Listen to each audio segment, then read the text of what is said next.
Hi, my name is Coach Colin Castello with Shot Mechanics Basketball, and welcome to my Ankle Breaker Academy.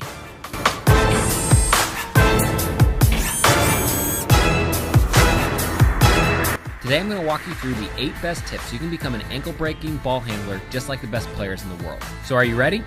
Let's jump right into the Ankle Breaking Academy. Alright, so tip number 1 to being an ankle breaker, change your speed. By moving quickly and then slowing up your speed and then exploding out of it, you're going to get your defender to relax and thus be able to break their ankles.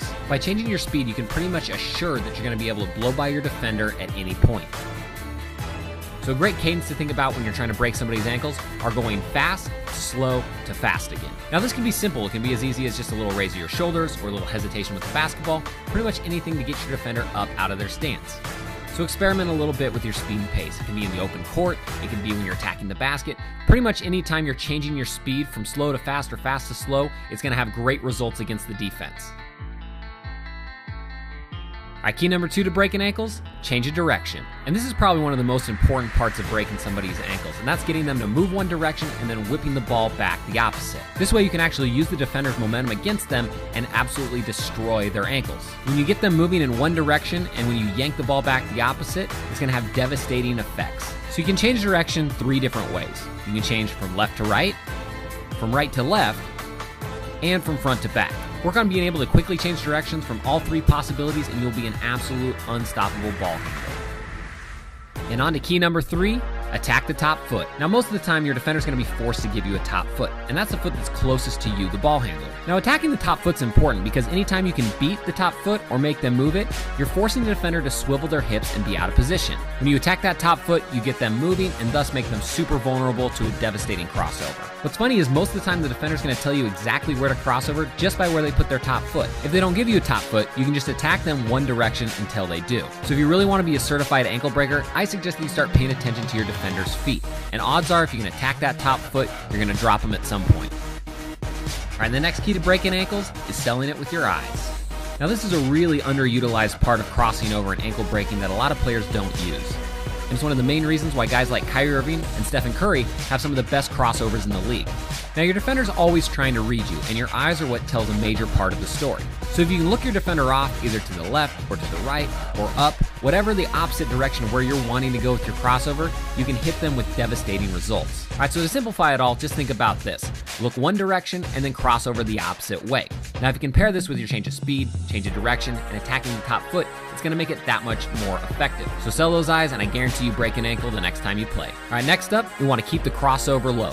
Now keeping your crossover low is important for a couple different reasons. Number 1, by keeping the dribble low, your defender can't get the ball and pick you when you're trying to cross over. And number 2, many times they are going to lean forward and try to pick your pocket, and by doing that, they lean forward off balance and it makes it easier to break their ankles. You can think of a low crossover almost like you're baiting them in. So as you cross over low, they reach to try to pick you, and then you can explode by them. So a good rule of thumb to think about is try to keep your crossover below your knees. If you can, it's going to be pretty hard for the defender to get a hand on. Now one thing you do want to keep in mind is that a low crossover is normally the best option, but it's not always the best option.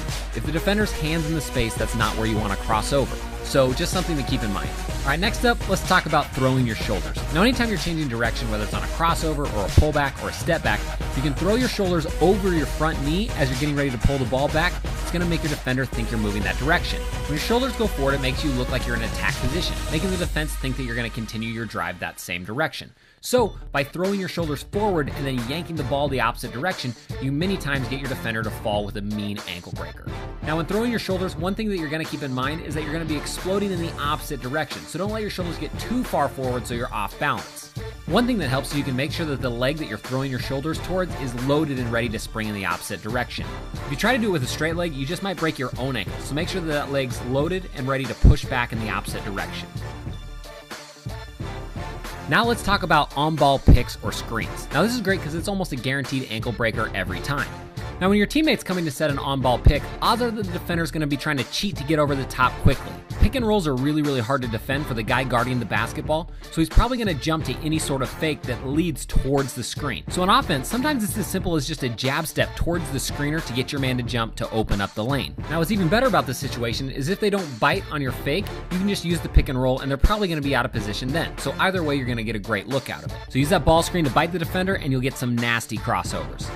All right, now let's talk about using combos to make your defender fall and get ankle breaking crossovers. Now, a combo is just when you pair 2, 3, or even more moves together to get your defender to fall. Now, to be an elite level ball handler and to get that defender on skates, combos are probably one of the most important things that you need to work on, because it's normally the first move that's going to get the defender out of position and the second move that's going to be absolutely devastating. Now, Kyrie Irving is the master of the combo, and his in and out crossover is one of the best ones in the league. Watch how he whips the ball with an in and out dribble and then immediately crosses over quickly the opposite direction as the defender's sliding. The great thing about using combo moves is they don't even have to be super fancy to get big time results. A lot of the times just a simple in and out to a crossover or behind the back to a crossover will get your defender flying. If you watch the best ankle breakers in the NBA, guys like Steph Curry, Kyrie Irving, and even guys like Jamal Crawford, it's normally their second move that drops the defender, not the first one. So remember, if you're looking to absolutely demolish any defender who's guarding you, you're gonna really wanna work on those combo moves. That way you can string them together and get open looks. All right, so now that you've watched this video, you have all the keys that you need to know to be a certified ankle breaker. And just remember, when you're doing your move, it doesn't need all 7 of these keys to be effective. Sometimes just 2 of them will get you good results. All right, so if you think that this video is gonna help you break more ankles, do me a huge favor and hit that like button, and then leave a comment in the comment section down below and let me know what sort of moves you want me to break down next. This is a channel for the people, by the people, and I do everything off of requests. And if you're new to Shot Mechanics, you're gonna wanna do 2 things. Number 1, hit that subscription button down below. That way you get all of our videos as soon as they come out. We're growing every single day and we want you to be a part of it. And number 2, click the annotation above, or for mobile viewers, the link in the description, get a free copy of my #1 training workout. This is one of my all-time favorite workouts, and it was designed to turbocharge your scoring average, where we work on your shooting, your scoring, your ball handling, your conditioning, pretty much everything you need to be a beast, so you're gonna wanna check that out. Again, I'm Coach Colin Castello with Shot Mechanics Basketball, and until next time, splash on.